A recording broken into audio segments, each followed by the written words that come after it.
Welcome back to another episode of Moffett Talks Mondays. I am your host, Nephew Moffett. And as you see right here, I have live. So we have a live studio audience tonight. And it's just gonna be a good show, man. I really been working all day for this. It's really a compilation of things that have been done all week, right? And I'm not gonna bore y'all too much, and let's get started. A man's love for a woman. It's something my Facebook has seen what I posted about a man's love for a woman, and I have said that a man should love his wife more than he loves his kids. Like I didn't say more. I said it should be equivalent. And boy, look at here, boy. Hey, they want to go in on me about this. And it's fine. It's okay. I don't even want to get too much into it because it's on Facebook. This segment of the show is where I talk to my daughters. And the first thing I want to talk to them about is picking a man with a vision. If you get a man, Lord knows you're going to have a man. Jesus Christ. But get a man that has a vision. You have to understand that you, babies, y'all are going somewhere. And you need to connect with someone who is going in the same direction as you. It's not that I want to control you. I just want to protect you. And as a father, it's my job to protect you. So, I'm going to protect you until somebody else take that role. So make sure that you get a man with a vision.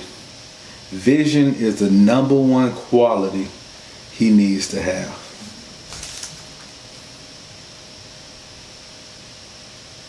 The second thing is this. A man spreading his love does not minimize you. You, baby, should not be your man's priority. If you're his priority, his vision ain't big enough. You should be a character in his movie. He should be the main character. You can be the co-character or whatever. But you should never deal with a man when you are his priority. You got your own stuff going on. You got your own stuff working. You don't have time or the energy to deal with a man when you are his priority. There are bigger fish to fry. And I'm telling you, my daughter, this because I love you. If a man makes you his priority, get rid of him. He should come first. God, his vision, then you. And him, God, and his vision should all be intertwined with each other.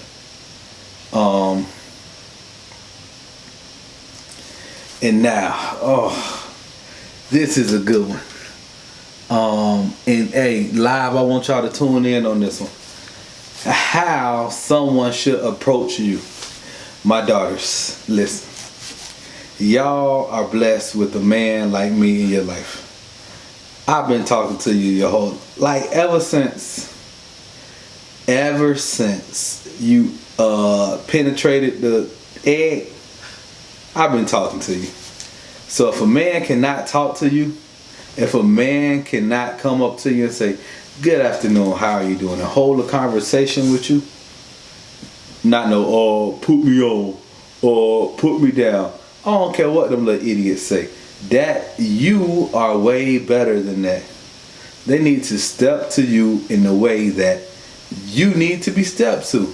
And you have to understand the great qualities that you possess and who you are. And just don't let anybody step to you. Of course, people are going to step to you because you're beautiful, you're smart, your aura around you. But you got to understand the people who just want to suck your energy and the people who are looking to enhance your energy. And you can tell that by how they step to you. If you ever have to dim your light, then he's not the one, baby. You are a God. I want you to understand and I want you to know that you are a God. And I'm going to let you know why this is important to me. Psalms 28:6 says to humans, you are gods. All of you are the children of the Most High. So that lets you know the Most High is the ultimate God, right? He's the ultimate God. He created you in his image and he gave you something. You have something that's made just for you. Now, you have the power to speak things into life. You have the power to speak things that aren't as though they were.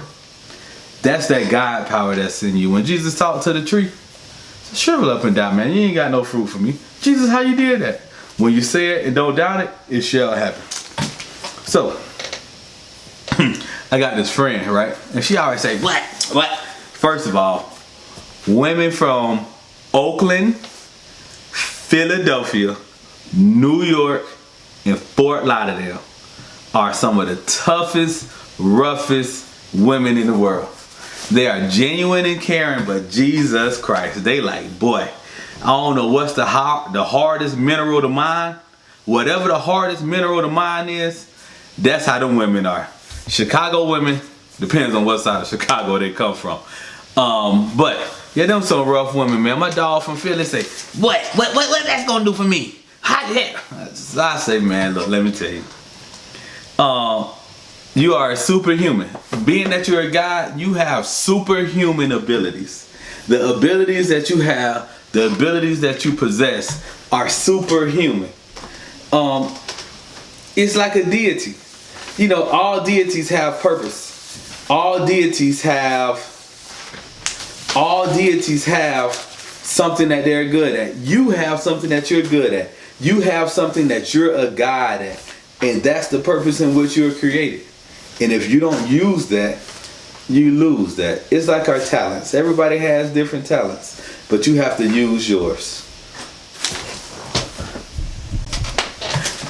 The thing is, the next thing you have is that you are so loved that the creator of the universe gave you something. And nothing is off limits because the creator of the universe gave you this. And when you're operating in your space, nothing is off limits. Think about superheroes, right? Like, they always try to trick you. Superheroes, every superhero has a different superpower. Superheroes are just humans. They're humans.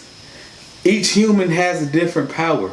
You have the superpower, but the thing is, you keep trying to find places outside of you to exalt that power, and the power is within you. You know right now that where you are in life isn't where you're finishing in life. This is only a bump in the road. Greatness is within you. And once you tap into that, we can draw it at you. And I really mean you. I'm just a catalyst to help you draw the things out of you that are in you. And now, reasons why you don't allow these things to come out. Fear, guilt, shame, and shyness. And those are just some of the reasons why. But truly, a lot of people are afraid to let who they are die to become who they're supposed to be. You let your current situation and your concurrent conditions hold you back from your God-like greatness. It's holding you back. Do not let temporary situations stop you from the permanentness of the greatness in that you are. And let me show you how we stop that. Our imagination. Our imagination is the biggest key to unlocking the God in you. Since y'all like quotes, Albert Einstein, the one who E=mc², said, your imagination is the most powerful thing you have. For yourself to think about what you want to do, and don't let anyone take your creativity away. A lot of us stay busy and we don't use our imagination. Our imagination is our God power. Our imagination is our connection. Prayer, meditation, and imagination is how we stay connected with God. So when you do those things, that's unlocking your God power, because everything happens twice, once in your mind and then another one in person. So we have to use our imagination, and if you're too busy to use your imagination, take some time out. We got to we have to re-center our life so that we have time to meditate, to pray, and to use our imagination. Emotion and progress are not the same thing. Motion just keeps you busy. Progress gets you towards your goal. If you're just in motion, we got to readjust so that we can make progress.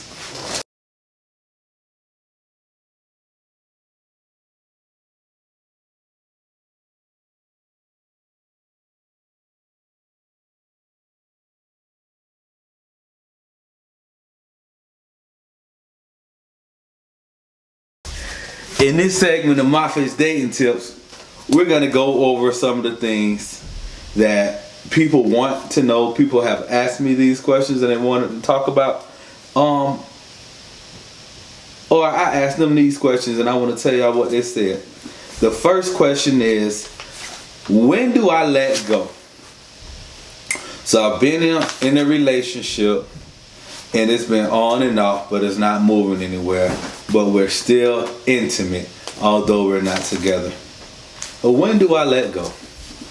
And I'm going to tell you this, because I'm going to look at you in this camera and say, you need to let go when you don't feel you're going anywhere. And take this visualization. I'm holding on to something here. I can't reach and hold on to get something else if I never let go. So I have to let go and take that chance so that I can get to something else. So you let go when you stop making progress.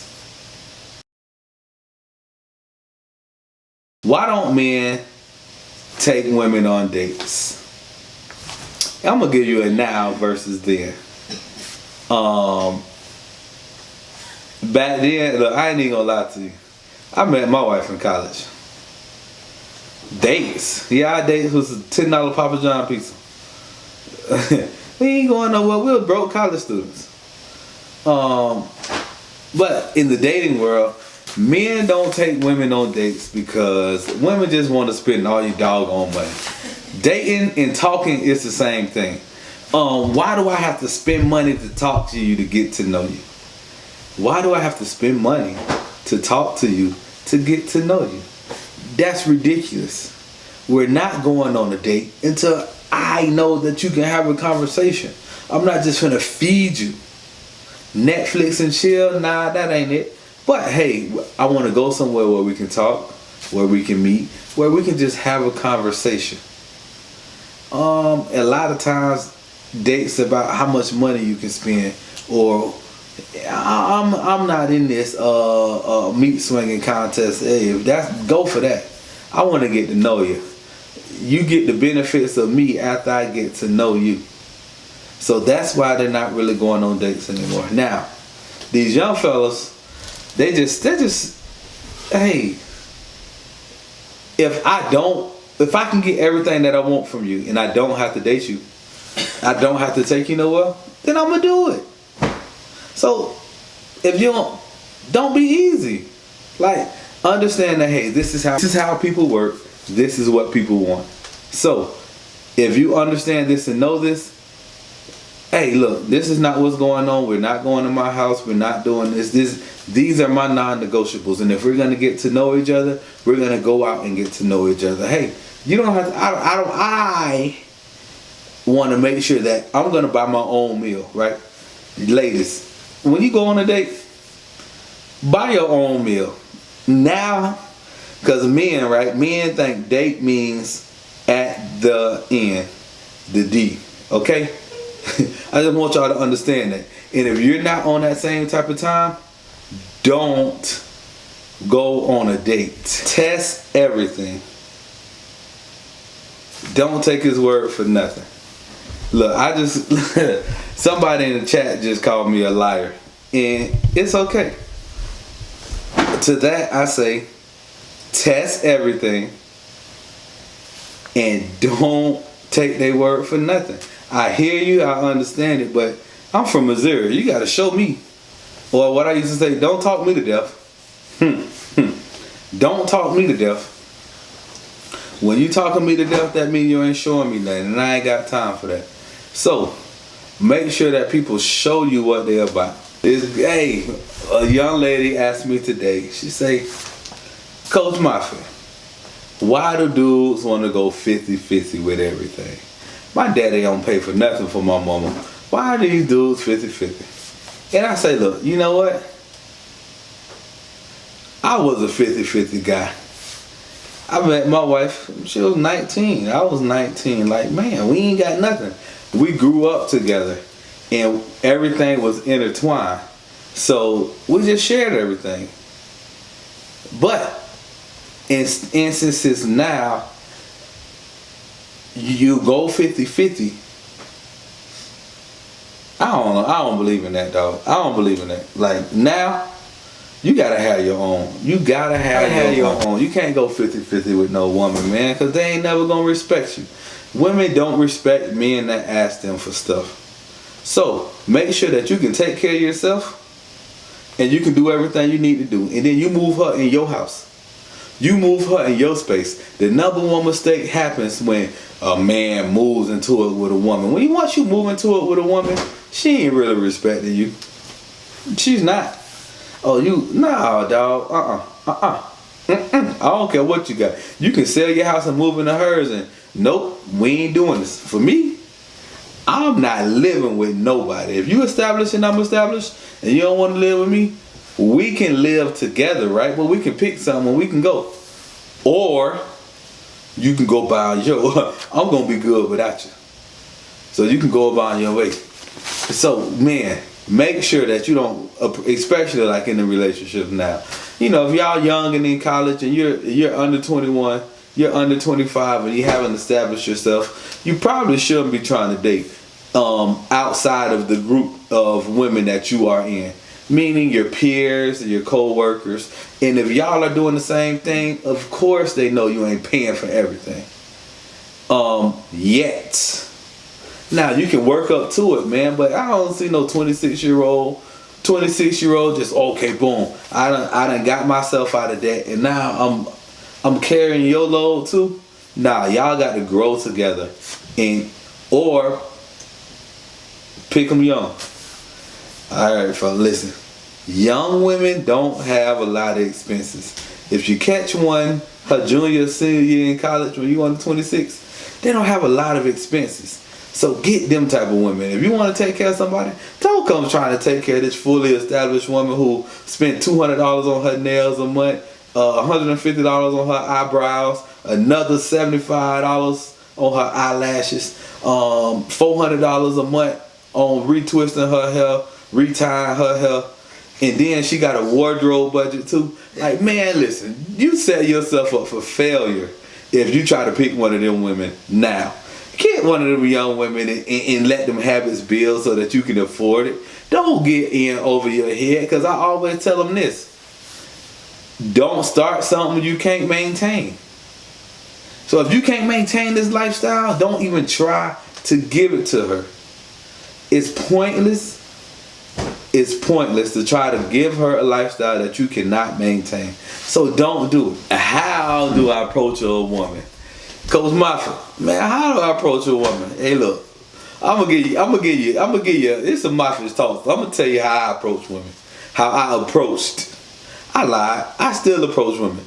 I don't care, cause look, in my mind, look, you got something that you, as a matter of fact, anytime I deal with somebody, especially a woman, I feel like God created you just for this purpose, and whatever I need you for, that's what you're here for. So I'm finna extract it out you. So I walk in the confidence. Hey, how you doing? Oh, You know how to type? Good. Because I be having to get these things typed up. I'm writing a book. Maybe I could dictate my book to you. Yo, what you good at? You know what? I've been thinking about this, and I've been looking for this very thing. Exactly what you are is what I've been looking for. I've been looking for somebody who can type as fast as I talk.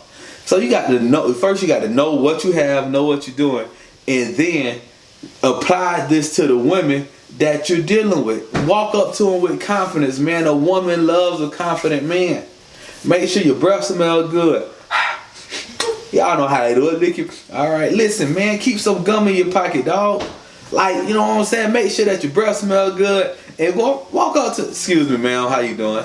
And then you always got to make them laugh. Shout out to Graham. This is my favorite line that I've never used. Good afternoon, how you doing? I'm doing good. Hey, you know how much a polar bear weigh?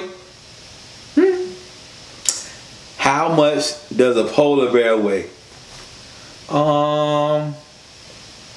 Just enough to break the ice. How you doing? My name Neefy.